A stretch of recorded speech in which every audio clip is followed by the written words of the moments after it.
Tapi akhirnya di akhir semester 7 masuk semester 8, gue mengundurkan diri dari fast track. Terus di semester 7 juga itu gue memutuskan gue nggak akan lanjut apotek. Awal tuh nggak ada niatan untuk nahim sebenarnya.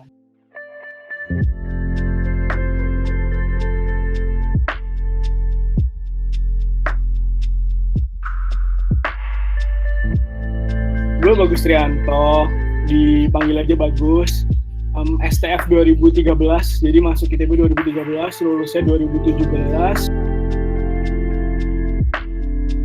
Gue kuliah di ITB itu karena bisa dapat beasiswa gitu. Dan intinya gini, gue nggak mau menyia-nyiakan apa yang udah diberi kan ke gue, kayak I don't wanna take it like for granted gitu. Jadi selama gue dikasih kesempatan, gue akan coba melakukan yang terbaik dengan ya gimana pun caranya gitu. Dengan lo ke-expose ke banyak hal, dengan lo memanfaatkan waktu lo nggak cuma buat kuliah. Karena I don't think kuliah will really help you to survive setelah lo beres kuliah gitu. Kayak dunia kerja, dunia nyata gitu. Jadi I think we really need to acquire lots of soft skill as well gitu. Dan menurut gue dengan lo ikut lomba itu akan sangat melatih soft skill lo, kayak planning untuk strateginya nih, gimana biar menang, gimana biar kita bisa ikut lombanya, kayak mungkin ada isu terkait akomodasi atau harus izin kuliah dan segala macam. Jadi you really need to have like a really good mindset gitu untuk bisa manage semuanya. Jadi dengan lo ikut semakin banyak hal, kalau gue sih ngerasa jadi lebih terstruktur. Jadi kayak gue bisa plan A, B, C, D, gue bisa kayak memprioritaskan sesuatu.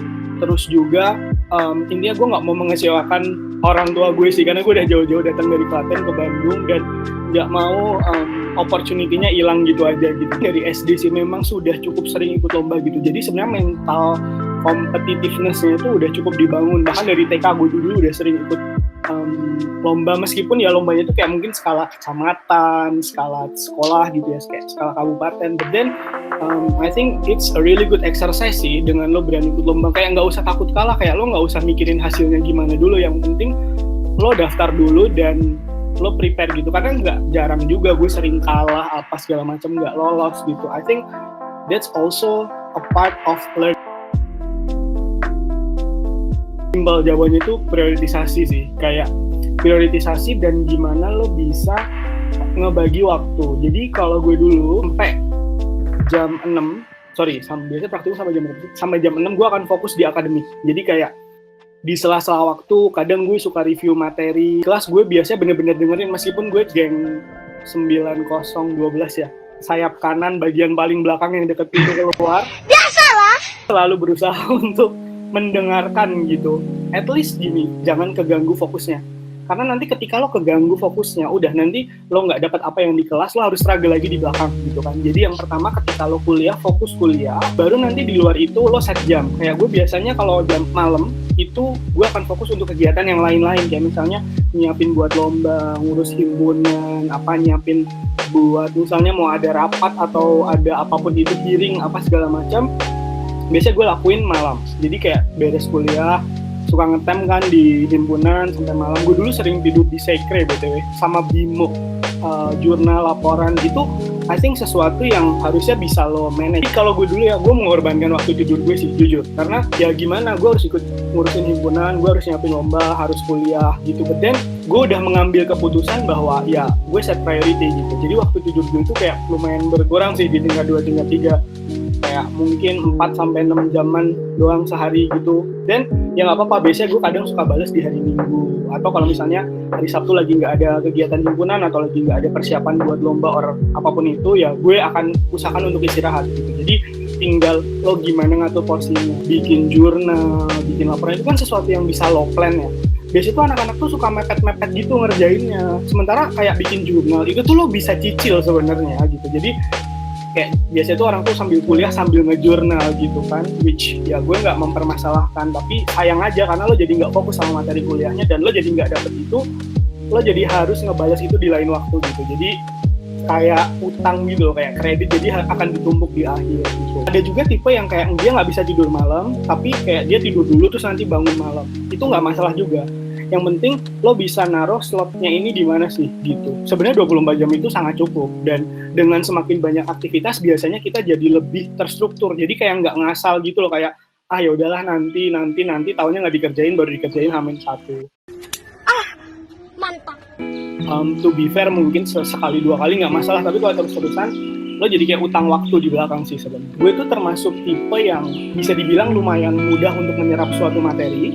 Jadi ketika di kelas itu nggak gitu struggle. Jadi gue lumayan bisa, ketika gue di kelas udah ini, gue bisa optimalkan waktu di luar itu untuk ngerjain hal yang lain gitu sih. Jadi memang ketika lo butuh effort ya nggak masalah. Intinya tinggal balik lagi prioritasnya mau apa. Kayak misalnya gue di tingkat 2 dan 3 memang prioritasnya mau kegiatan himpunan, lomba apa segala macam, meskipun akademik juga tetap harus jalan gitu. Jadi diatur-atur aja.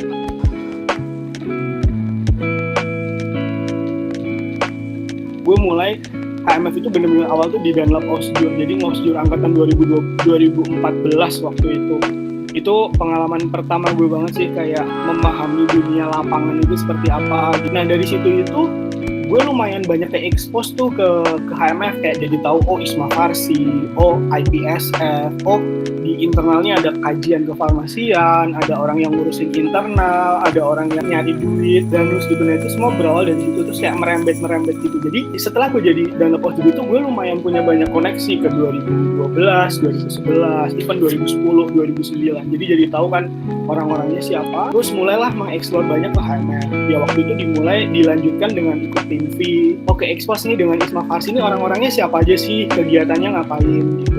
Terus ke expose juga dengan IPSF. IPSF ini ada PPS, World Congress. Ini aktivitasnya gini nih, dia fokusnya kayak ke campaign. Gue jadi tahu. Intinya baru di tahun ketiga pas ada kesempatan untuk ngahim, ada beberapa orang yang lumayan nge-reach out ke gue kayak, kayaknya gue lihat lo punya potensi ABCD. Jadi memang datangnya bukan dari gue sih waktu itu, lebih ke karena banyak orang yang men-suggest gue untuk ngahim. Jadi gue dari awal tuh nggak ada niatan untuk ngahim sebenarnya. Jadi baru pas deket-deket itu kayaknya abis libur semesteran ada yang ngajak ngobrol, terus gue melakukan inilah self evaluation lah gitu, coba analisis SWOT, pro cons-nya gimana, karena dengan lo ngahim kan ada banyak waktu nih yang harus lo fokusin ke HMF, dan balik lagi ada yang harus dikorbanin lagi. Nah ini apa nih yang bisa gue korbanin gitu, apakah waktu tidur gue, waktu bersosialisasi gue, atau gue kuliahnya jadi bolong-bolong, which nggak make sense sih kalau di farmasi kuliah lo bolong-bolong gitu kan. Mungkin di momen gue juga pengen ngucapin terima kasih ke Ariela, Ismail, Najmi, Intan, sama waktu itu Mirna sebagai 5 orang promotor gue yang ngebantu ngekonsep semuanya. Mereka lah yang ngeyakinin gue untuk lo maju aja gitu. Ya udah dari situ mulailah perjalanan gue ngahim. Nah di ngahim ini lebih kebuka lagi sih urusan sama dosen, kayak budgeting, alokasi buat lomba dan segala macam, urusan ke eksternal, KM ITB, intrakampus, itu makin banyak diasahnya di situ. Dan gue jadi semakin pede sebagai seorang individual untuk kayak deliver something gitu, kayak deliver your idea, presentasi, ngomong, public speaking. Gue banyak dilatih di situ kan, ada hearing apa segala macam kan. That was a very insightful moment, dan bener-bener ini sih momen pembelajaran buat gue sih. Waktu itu namanya HMF berprestasi. I think one of the reason adalah karena kita pengen nge-branding supaya lebih passionate lagi dengan dunia kefarmasiannya, bisa nge-bring more value ke people gitu. Jadi kayak waktu itu opportunity untuk bisa give back keluar gitu, pengmas dan segala macam. Jadi ya udah selama 1 tahun fokus ngerjain itu. Kebanyakan sih momen-momennya di tahun kedua dan ketiga adalah tahun kedua gue explore HMF. Lalu tahun ketiga gue merealisasikan apa yang udah gue pelajari ketika ngahim gitu sih, dengan support dari orang-orang yang luar biasa di BP gue. Alhamdulillah kayaknya semua tereksekusi dengan baik sih.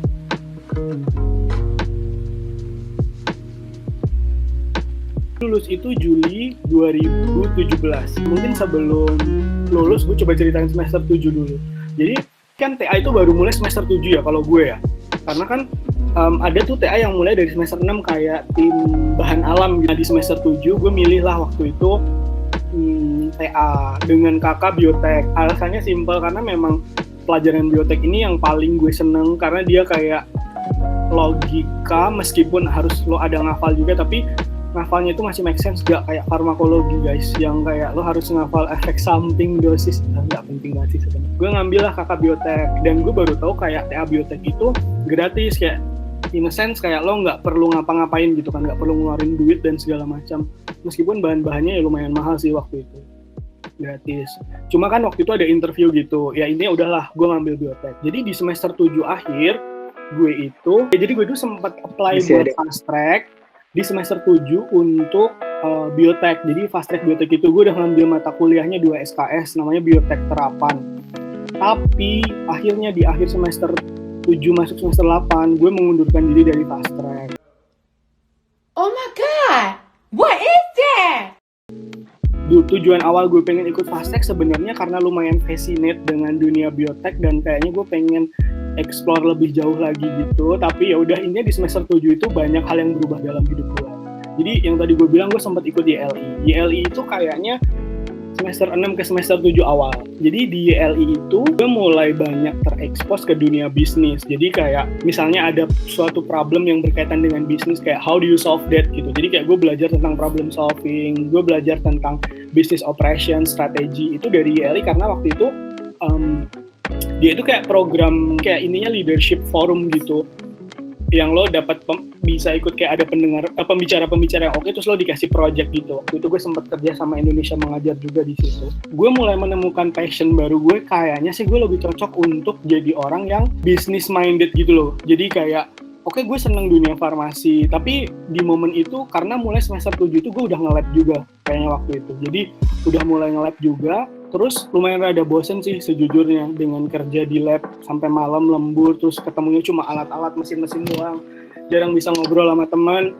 Itu momen-momen yang lumayan struggle. Jadi gue kayak di semester 7 memutuskan kayaknya kerja gue nggak mau di lab dan gue pengen lebih mengeksplor sisi bisnis dari gue, yang makanya nanti nyambung sama apa yang gue lakuin sekarang gitu. Jadi memang momen openingnya sih dari YLI, meskipun dari sebelumnya gue udah lumayan interested kayak ikut Half Price, itu juga related ke bisnis gitu sebenarnya.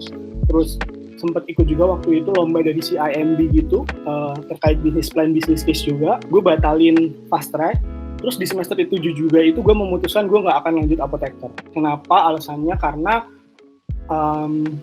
nomor satu, gue nggak mau ikut apoteker hanya karena kayak lo wajib ikut apoteker lo, kayak lo kalau nggak apoteker lo mau ngapain S1 farmasi, kayak lo kalau udah kuliah 4 tahun sayang nih nggak ambil apoteker. Gue nggak mau mikirin omongan orang gitu, tapi gue lebih ke kayak memikirkan opportunity cost-nya waktu itu. Ketika gue ikut apoteker, but then ilmu apoteker gue nggak gue pakai karena gue nggak mau ngambil ranah itu. Karena yang gue tahu kan apoteker itu ilmunya akan kepake kayak QA, QC, production gitu kan. Memikirkan itu akhirnya ya udah, gue membulatkan tekad, ngomong sama orang tua gue nggak ikut apoteker dan segala macam. Lumayan berat sih, apalagi ngomong ke dosen gitu. Ezin saat semua orang udah daftar apoteker, ya kayak lo ditanya, kalau nggak daftar apa segala macam. Bu Sofi sih, ya udah dari situ gue harus bisa lah ngasih penjelasan. Intinya gue nggak mau apoteker karena gue punya plan buat hidup gue gini. Ya udah, akhirnya udah lulus, gue langsung cari kerjaan waktu itu. Even sebelum lulus tuh gue udah apply waktu itu. Gue lagi tertarik bangetnya sama manajemen consulting waktu itu. Alternatif gue selain manajemen consulting adalah gue ikut manajemen trainee. Jadi waktu itu gue apply manajemen trainee ke EPL, Anugerah Farmindo Lestari atau Zulit Pharma. Dia itu ternyata distributor gitu. Gue juga nggak tahu sih waktu itu.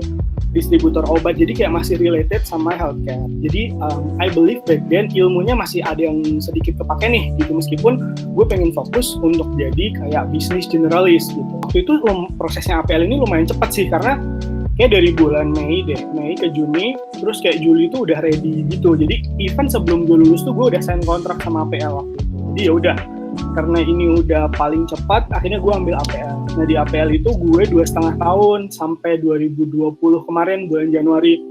Jadi gue ada rotasi program selama 18 bulan ke berbagai fungsi bisnis gitu. Jadi kayak sales, marketing, finance, supply chain.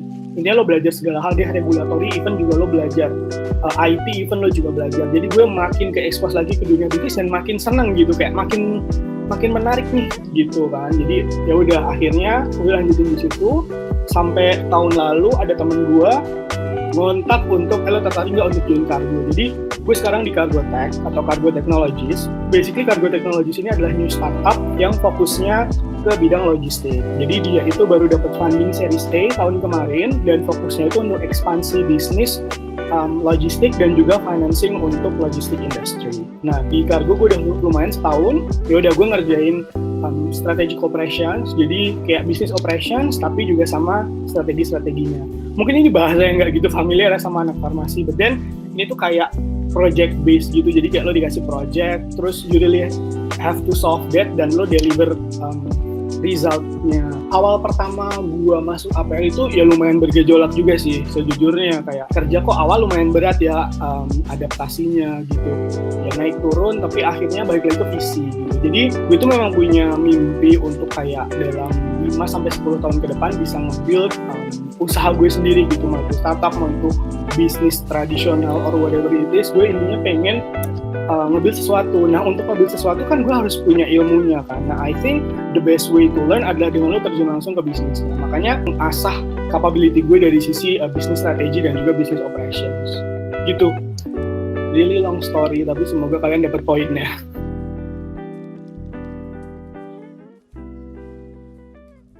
Untungnya kalau di APL itu gue nggak langsung dicemplungin ke kerja. Jadi di 1 minggu pertama kita itu dikasih course tentang bisnis in general. Jadi kayak problem solving, skill presentasi, terus kayak gimana lo ngelakuin bisnis proses analisis, bisnis improvement. Terus seminggu berikutnya kita ada sesi kelas dengan segala fungsi di APL. Jadi kayak leader-leader dari APL itu kayak dari sisi finance, dari sisi IT, dia datang ngejelasin, oh APL itu punya sistem gini, kita ngelakuin gini, oh APL itu kita dapat margin dari sini nih, proses supply chain-nya gini, logistiknya gini. Jadi dari 2 minggu pertama itu udah lumayan kebuka jalan sebenarnya. Ada tambahan juga, kita punya mentor dan coach waktu itu. Jadi mentor itu untuk bahas hal yang lebih personal, jadi kayak secara umum karir lo mau gimana, ada problem apa.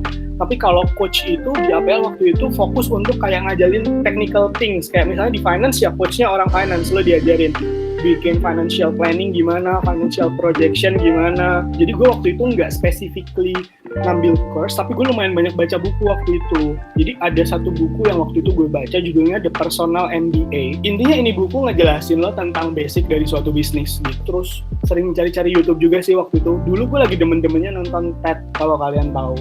TED Talks itu kan suka banyak topik-topik yang menarik gitu kan, kayak bener-bener eye-opening gitu. Jadi lumayan kebantu di situ, dan banyak nanya ke teman yang kerja di bisnis yang relevan sih. Kayak gue ada teman SBM waktu itu yang gue tanya-tanya juga gitu. Jadi really think lo punya teman di luar farmasi would be very helpful.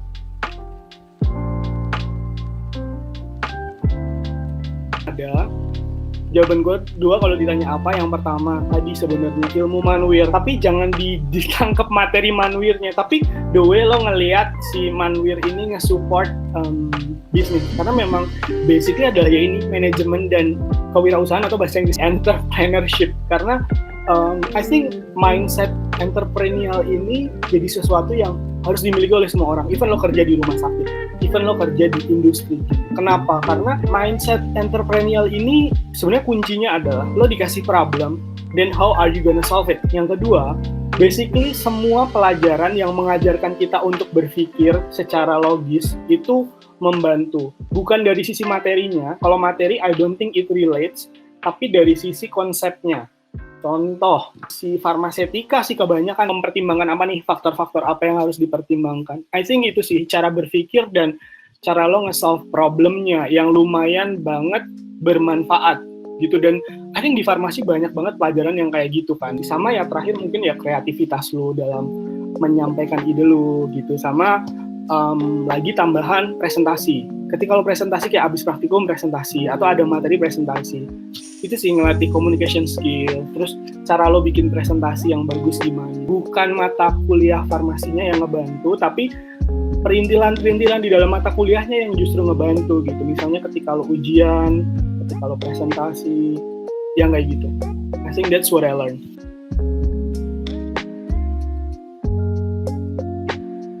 Jadi itu pinter-pinter kalian buat nyari job desk-nya ya. Jadi gini, dulu sama sekarang ini beda banget. Kayak 2017 sama sekarang tuh beda. 2017 itu startup itu belum se-booming itu.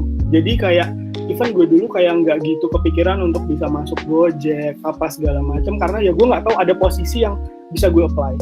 Ternyata pas gue udah masuk, banyak role-role yang istilahnya agnostik. Agnostik itu nggak peduli jurusan lo apa, selama lo bisa nunjukin bahwa lo punya skill di situ atau punya pengalaman di situ yang tertera di resume lo, ya lo akan bisa diterima.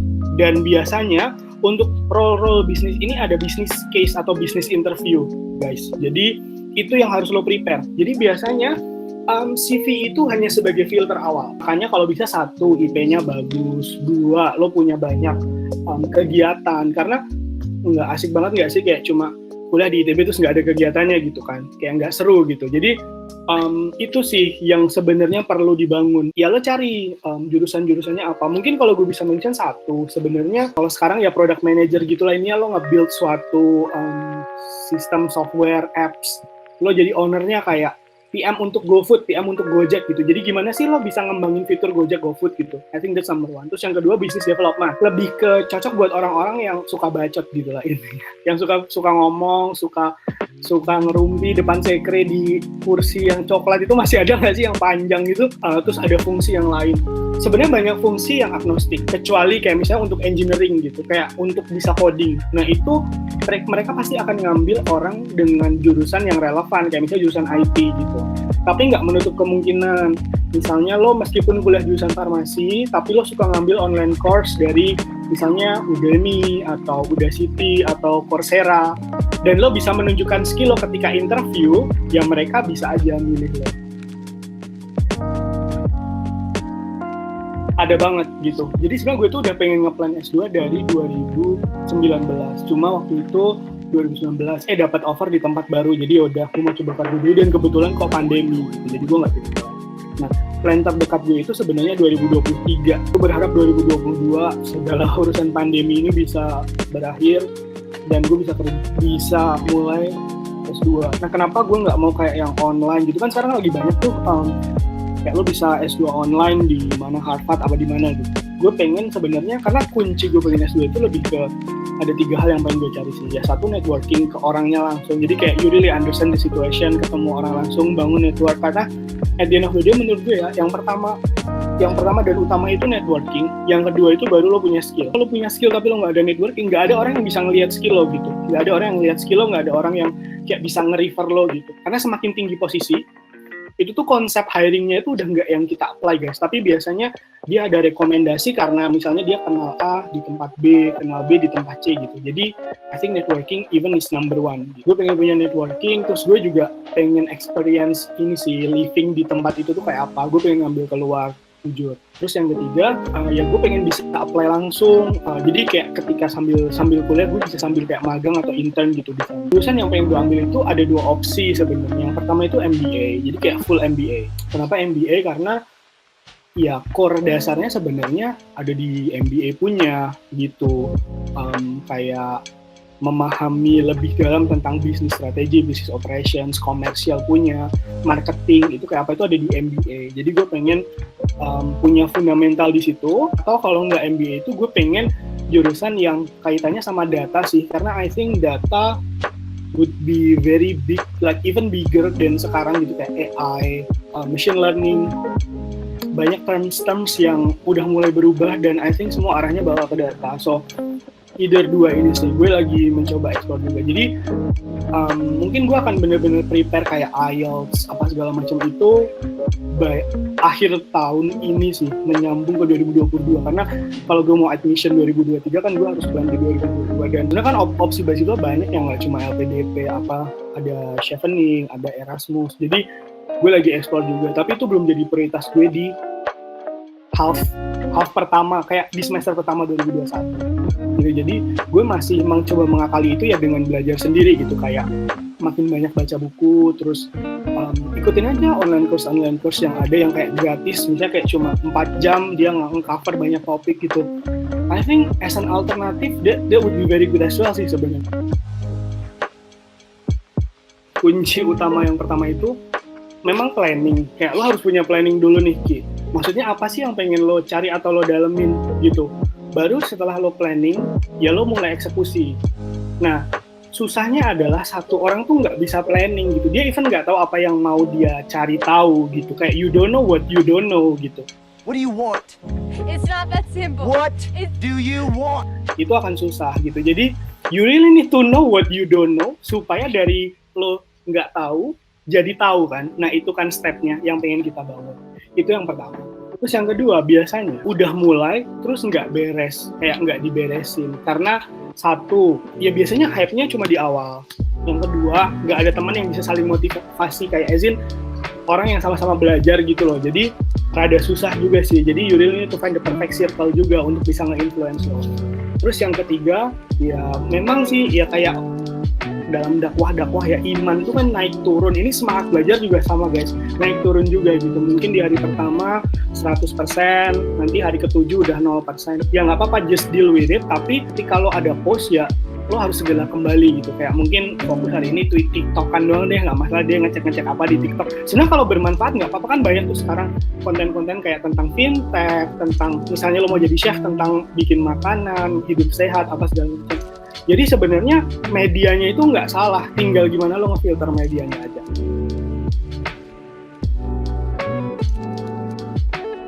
Pernah titik terendah itu tentu pernah. Mungkin kita look back dulu ke kuliah kali ya. Kayak ada deh waktu zaman TPB terus kayak gue dapet satu nilai yang jelek banget, kayak berapa puluh doang. Gue lupa matematika atau fisika atau apa. Terus lumayan down sih waktu itu, karena kan kayak lo baru pindah dari Klaten dan dia di Klaten nilai gue kayak nggak pernah sejelek ini gitu. Begitu masuk ICB kok jelek gitu. Dan jeleknya itu yang jelek banget. Lumayan down. Terus waktu ikut lomba nggak menang, itu biasanya gue juga down karena kayak udah prepare sebaik mungkin, udah pembagian tugas sama tim apa segala macam tapi nggak menang, itu pasti gue sedih juga tuh, kayak down gitu. Terus dulu tuh gue sering down tuh waktu NEA sih, karena TA gue kan sama barang yang nggak kelihatan gitu ya, DNA terus ekstraksi bikin protein gitu, kayak udah kerja berhari-hari tahunnya nggak ada hasilnya gitu. Gue akan kembali ke tujuan. Oke, sebenarnya tujuan gue belajar ini tuh apa sih? Tujuan gue belajar ini tuh apa? Ini something yang kayak lo bener-bener butuhkan, dan ketika nilai lo jelek ini bakal ngimpact ke hidup lo? Enggak juga kan, karena at the end of the day mungkin nanti masih bisa diperbaiki, kayak di UAS atau UTS lo lebih fokusin lagi gitu kan, kayak something like that. Jadi selalu balik lagi ke tujuan, terus lo coba cari tahu root cause-nya apa gitu. Kayak misalnya gue lomba nggak menang, itu biasanya satu ya meskipun udah prepare tapi biasanya itu masih kurang dalam arti mungkin kompetitor lo prepare-nya juga jauh lebih baik gitu. Jadi ada lesson yang diambil untuk kedepannya. Berarti untuk lomba ini gue bisa butuh waktu lebih lama nih untuk prepare, atau gue harus lebih intensif lagi, atau gue harus nanya dosen apa gimana gitu. Jadi selalu ada dua hal, ingat tujuan lo. Ketika lo lagi down, ingat lagi tujuan lo apa. Biasanya itu yang akan membangkitkan lagi semangat lo tuh. Karena kalau lo lihat tujuan lo masih jauh di sana, lo lagi di sini. Kalau lo down terus ya gimana lo mau capai sana. Jadi lo harus punya visi juga. Visi lo tuh di sana. Jadi jangan sampai karena hal kecil ini doang, batu kecil ini doang, lo terjatuh terus lo nggak lanjut lagi. Biasanya di situ. Terus selain punya visi dan ingat tujuan ya tadi, lo cari tahu problemnya apa. Ketika kok lo jatuh, ketika kok nilai gue jelek, ketika kok gue apply ini nggak diterima, itu pasti ada akar permasalahan. Dari situ belajar gitu, pelan-pelannya nggak masalah gitu. Ternyata kita tahu problemnya ini. Jadi kedepannya kalau ketemu itu ya jangan dongok, jangan ngulangin lagi gitu. Jadi dua hal yang penting sih, ingat tujuan lo dan selalu cari tahu, evaluasi problemnya apa supaya nggak terulang lagi di kedepannya. Itu termasuk orang yang suka nulis sesuatu gitu. Jadi biasanya terserah sih, kayak kalian punya planner atau kalian punya kertas gitu. I think tujuan itu perlu ditulis dan divisualisasikan guys. Karena kalau nggak ya tadi, ketika di titik terendah lo akan lupa gitu. Dan ketika nggak ada orang yang ngingetin lo, ya siapa lagi kalau bukan diri lo sendiri kan. Jadi menurut gue it's very good kalau itu bisa lo tulis, kayak lo tempel depan meja belajar lo, atau lo taruh di HP lo. Kan sekarang semua orang punya HP, punya notes. Misalnya dibikin reminder bulanan gitu, itu yang harus diulang-ulang dan harus kelihatan sih memang. Jadi ada baiknya memang ditulis ya. Jadi alangkah baiknya kalau lo bisa share ke teman lo juga. Jadi ketika ada teman dan lo lagi down, dia itu bisa kasih lo semangat lagi gitu loh. Kayak ngasih lo spirit untuk coba lo lihat lagi tujuan lo tuh sebenarnya apa sih gitu.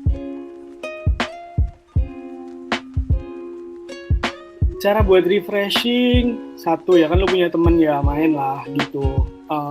Biasanya tuh gue tuh kayak suka ini sih, pergi sama teman, terus makan, pacaran mungkin dulu ya waktu masih punya pacar. Terus Sebenarnya banyak sih, sama ya karena kan gue dulu ngerantau, jadi ya komunikasi sama keluarga juga sih, kayak update kehidupan kan gue dari Klaten ya, di Klaten ada apa sih yang lagi happening gitu. Sama gue itu orang yang bisa refresh dengan mostly satu bisa tidur terus baca buku sih sebenarnya. Jadi dengan sesimpel itu aja gue bisa refresh. Tapi biasanya kalau ketemu orang dan ngobrol itu gue seneng, karena gue tuh seneng ngomongin ini sih, kayak ide-ide gitu loh, kayak gimana kalau kita ngelakuin ini nih gitu. Jadi kayak refreshing gue aja tuh juga berusaha untuk bisa dapat sesuatu gitu loh. Jadi nggak cuma yang refreshing pengen lepas penat gitu ya. Kalau lepas penat gitu ya biasanya gue dengan cara tidur sih waktu itu, karena gue dulu bener-bener semester 2-3 itu lumayan kurang tidur. Jadi biasa on the weekend gue akan melampiaskan itu kalau memang nggak ada kegiatan lain. Dulu tuh di tingkat 4 ya, ketika gue mulai kenal dengan dunia perbisnisan dan maksudnya bukan bisnis yang bangun bisnis, tapi kayak kita di bisnis strategi dan segala macam. Gue tuh punya mimpi untuk bisa bikin kayak startup tapi basisnya healthcare. Sampai sekarang sih itu masih di pipeline gue, startup healthcare atau healthcare problem apa sih yang udah di-solve sama orang di negara lain tapi di Indonesia belum gitu. I think that's something yang lagi pengen gue dalemin juga sih, karena entah kenapa sebenarnya meskipun gue udah gak ngerjain healthcare, tapi healthcare itu masih jadi sesuatu yang menarik, karena gue 4 tahun bos bareng dia gitu kan. Kayak I think mungkin gue gak akan balik kayak as in kuliah healthcare gitu, tapi dalam nanti gue mengembangkan portofolio gue, I think healthcare itu jadi salah satu yang akan gue consider sih. Dari kecil tuh mimpi gue tuh kayak selalu berubah-ubah gitu lah, dalam arti kayak ketika gue menemukan satu hal yang lebih exciting, biasanya gue akan kayak kayaknya gue mau pindah, gue mau pivot ke sini deh. Jadi kayak sampai SMP tuh gue dulu pengen jadi arsitek. SMP sampai SMA gue ketemu ada mata pelajaran namanya kimia tuh, kan nggak belajar tuh di SMP. Nah gue tuh ngerasa kayak seneng aja gitu belajar kimia, karena hafalan iya, tapi banyak konsep-konsep yang menurut gue menarik gitu, kayak mempelajari apa sih yang terjadi dengan zat-zat yang ada di sekitar kita secara lebih mendalam. Tuh gue kenalan dengan OSN kimia, sampai akhirnya waktu itu ikut Olimpiade Sains, terus lolos kan, bisa ke Jakarta, ke Bandung. Itu juga kayak jarang banget sih gue bisa pergi keluar kota gitu, karena biasa gue mainnya di Klaten, Jogja, dan sekitar. Jadi itu opening juga, makanya sampai tahun terakhir gue tuh pengen ngambil jurusan yang basisnya itu kimia, tapi gue nggak mau kimia murni, karena gue nggak mau jadi saintis yang kayak kimia banget gitu, tapi lebih ke kimia terapan gitu. Makanya waktu itu opsinya ada teknik kimia atau farmasi. Sampai tingkat 3, mindset gue di farmasi itu adalah STF. Gue nggak mau FKK, karena STF, karena gue pengen kayak kerja di industri dulu, kayak di industri tapi kayak di bagian research-nya gitu. Jadi kayak ngembangin obat. Dulu tuh gue very excited gitu kayak ke arah sana, karena di OSN kimia itu lo belajar kimianya tuh mendalam banget, bener-bener kayak sampai struktur obat segala macam. Itu gue dari SMA udah ke expose gitu. Tapi mulai banyak praktikum, itu gue mulai menyadari gue tuh nggak suka nih kayak di dalam ruangan doang berinteraksi sama mesin, mencit tikus, nggak ada interaksi sama orang. Ya udah akhirnya tingkat 4 mulai banyak kayak expose, kayak ikut business competition. Meskipun gue memilih kuliah farmasi, akhirnya gue baru menyadari di tingkat 4 kayak gue pengen pivot mimpi gue lagi gitu. Gak masalah, intinya momen kuliah itu adalah momen lo untuk search. Jadi jangan terbatasi dengan lo jurusan plano, lo jurusan farmasi, lo jurusan ini, lo harus jadi ini. Gak ada yang mengharuskan, balik lagi, siapa yang mengharuskan? Itu hanya lebih ke pada umumnya gitu kan. Nah kalau lo nggak mau jadi orang yang umum juga nggak masalah gitu, selama lo ngerasa happy dan lo capable dan bisa gitu. Jadi sampai tingkat 4 pun kalau lo belum menemukan nggak masalah, tetaplah mencari, karena memang kuliah itu adalah masa-masa kita untuk mencari apa, mencari yang lo mau tuh ngapain gitu sih. Jadi kuliah sampai kerja pun lo masih mencari, I think that's pretty normal. Bedanya adalah ketika lo udah menemukan dari awal, ya mungkin lo bisa mulai duluan kan, lo bisa head start kayak mulai duluan dibanding orang. Tapi intinya jangan pernah menyerah, begitu yang tadi. Ini momen pencarian, kalau belum ketemu cari lagi, kalau masih gagal ya cari lagi. Caranya supaya tetap istiqomah gimana, balik lagi ke yang tadi. Catat visinya apa, kalau jatuh punya support system. Jadi intinya sebenarnya jadi jangan termindsetkan kayak farmasi harus apotek, Tapi gue nggak mau maksa kalian untuk nggak apoteker ya, tolong ini digaris bawahi. Apoteker is good if only you apply what you have already learned at apoteker untuk bisa give something gitu to the community. Gue tuh sangat sayang ketika lo apoteker tapi ya udah ilmunya tidak tergunakan dengan baik. Rada sayang aja sih sebenarnya. Ya, I think that's my message for everyone ya yang lagi galau-galau. Tetaplah mencari, jangan takut gagal. Kalau gagal coba lagi. Selama lo punya visi kayak, oke, gue tuh sebenarnya pengen jadi apa sih, pengen ngapain sih, what do you wanna do for a living gitu. Lo pengen ngapain, lo mau kerja di rumah sakit, lo mau kerja di industri, atau lo mau explore dunia lain baru nih, karena ada yang exciting, menarik, itu nggak masalah. Dan kayaknya selama ini di farmasi juga banyak kok orang yang pivot kayak jadi kerja di tech startup, ngerjain desain, ngerjain engineering. That's possible dengan adanya keterbukaan informasi. Semua informasi bisa lo akses, meskipun lo farmasi, lo tetap bisa punya skill yang lain. Just do it gitu kalau memang lo tertarik. Dan jangan takut gagal, balik lagi. Kesannya KMF ini adalah tempat yang mungkin menurut gue sekarang dia lebih kontributif, as in dari sisi apa yang gue pelajarin di HMF itu lebih ter-applicable dalam dunia gue sekarang ketimbang apa yang gue pelajarin di kelas itu sendiri yang tadi gue mention. Kayak gue mau terima kasih banget buat HMF, especially untuk masa-masanya dan juga untuk teman-teman di sekitar gue, di scope gue waktu itu yang udah kasih opportunity untuk gue bisa belajar lebih di HMF dan bisa contribute lebih di HMF dengan menjadi kahim dan give back gitu ke HMF, ngasih sesuatu ke masa-masanya gitu atas opportunity yang udah diberikan. Jadi I really want to thank everyone back then yang udah support HMF, dan even sampai sekarang gue berpesan bahwa tetap semangat membangun HMF. Challenge itu pasti ada, dulu pun juga challenge-nya ada. Silahkan nge-branding HMF ini sebagai satu wadah yang bisa menerima semua orang, apapun itu, siapapun itu, bagaimanapun latarnya, bagaimanapun tujuan dia di HMF, mau ngapain kan beragam ya. Jadi semoga HMF bisa tetap menjadi wadah bagi semua orang yang bisa menyatukan mereka di satu tempat dan bisa memberikan mereka kesempatan untuk bekerja lebih bagi HMF tapi juga mendapatkan sesuatu dari HMF. Jadi kayak it's simbiosis mutualisme antara orang itu yang ngebangun HMF, dan HMF juga bisa kasih banyak kesempatan buat masa-masanya. Dan semoga HMF tetap jaya. Jayalah kau selalu, Astrid Parendi.